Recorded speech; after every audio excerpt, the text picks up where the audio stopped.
प्रिय पाठकों नमस्कार। आज मैं आपके लिए सच्चा नाता का दूसरा भाग लेकर आई हूँ। आपने पिछले भाग में पढ़ा था कि विंती और विशाखा नाम की दो सहेलियाँ हैं। दोनों स्वभाव से एक दूसरे से विपरीत हैं, फिर भी एक दूसरे से उनकी दोस्ती बेहद पक्की है।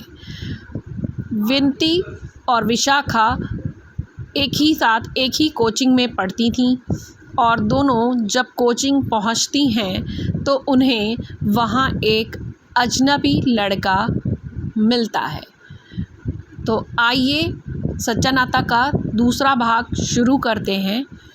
इससे पहले आप सभी लोग मेरे चैनल को सब्सक्राइब कर लें और लाइक कर दें। तो चलिए शुरू करते हैं सच्चा नाता का दूसरा भाग। वो नया स्टूडेंट गोरे रंग का साधारण कदकाठी का लड़का था, लेकिन व्यक्तित्व आकर्षक था। चेतना ने बताया कि वह उसकी कॉलोनी में ही रहता है और नया नया दिल्ली में आया है। तो दिल्ली आने से पहले कहाँ रहते थे, मतलब कहाँ के रहने वाले हो? विशाखा ने पूछा।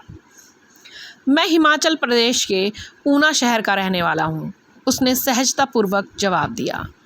ओह, पापा क्या करते हैं तुम्हारे? और मम्मी क्या हाउसवाइफ हैं या? उसके ज़्यादा सवाल जवाब करने से वह असहज हो गया।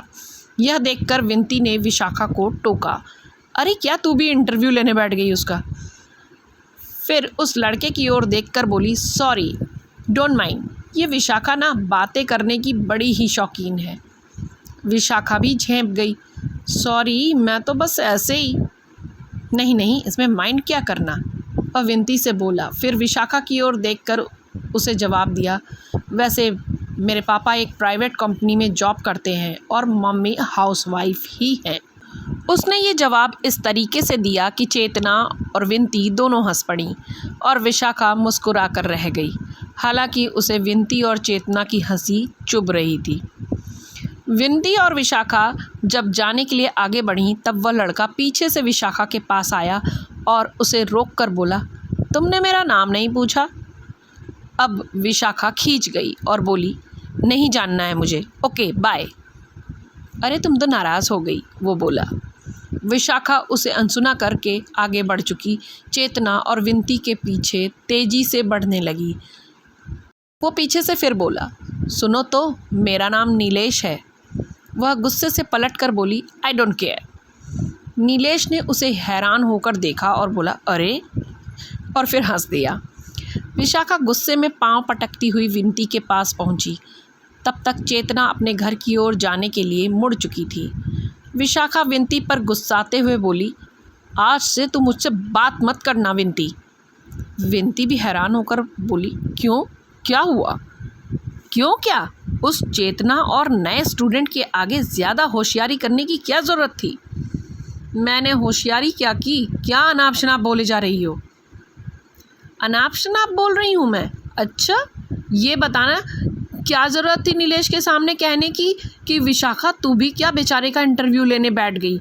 और फिर नीलेश से क्यों बोली, सॉरी, डोंट माइंड। ये विशाखा ना बातें करने की बड़ी शौकीन है। बातें करे अब किसी से मेरी जूती। ओ, तो तूने उसका नाम भी पूछ लिया? विंती ने व्यंग करते हुए कहा। तो विशाखा और तो नक गई। मैंने नहीं पूछा, उसने खुद बताया है। विंती समझ गई कि विशाखा बहुत गुस्से में है, उससे और मजाक करना ठीक नहीं होगा। उसने उसे मनाने के लिए उसका हाथ पकड़ा।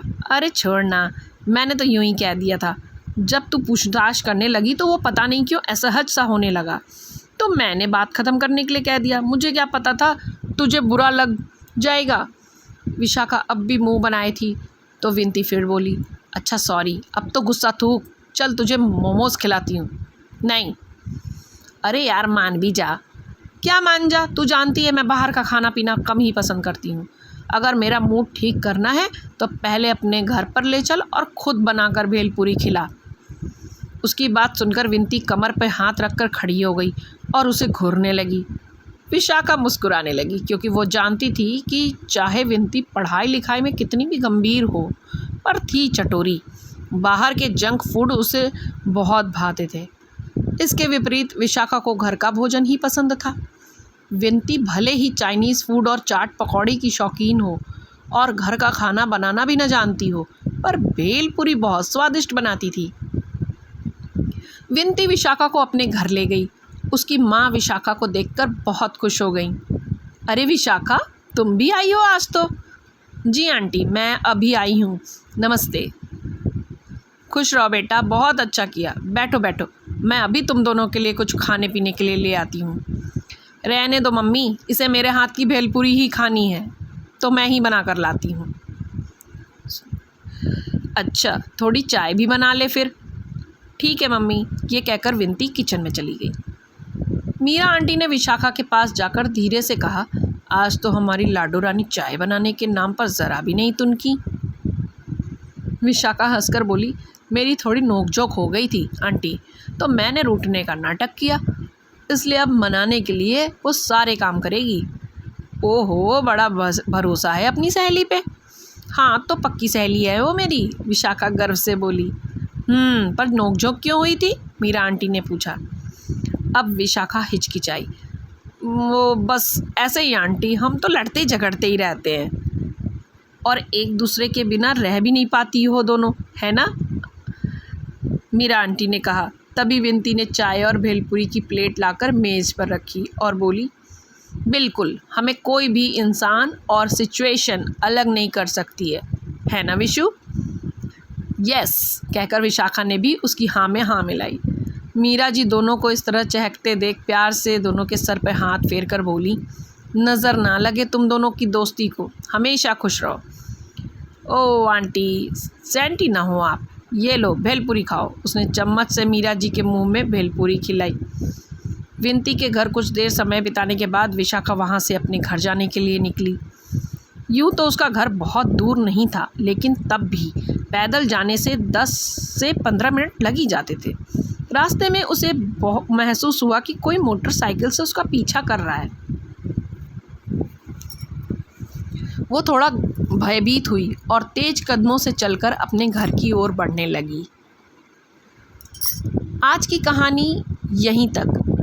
अगला भाग का इंतज़ार करें आगे की कहानी जानने के लिए। मेरी कहानी पढ़ने के लिए आपका बहुत बहुत धन्यवाद।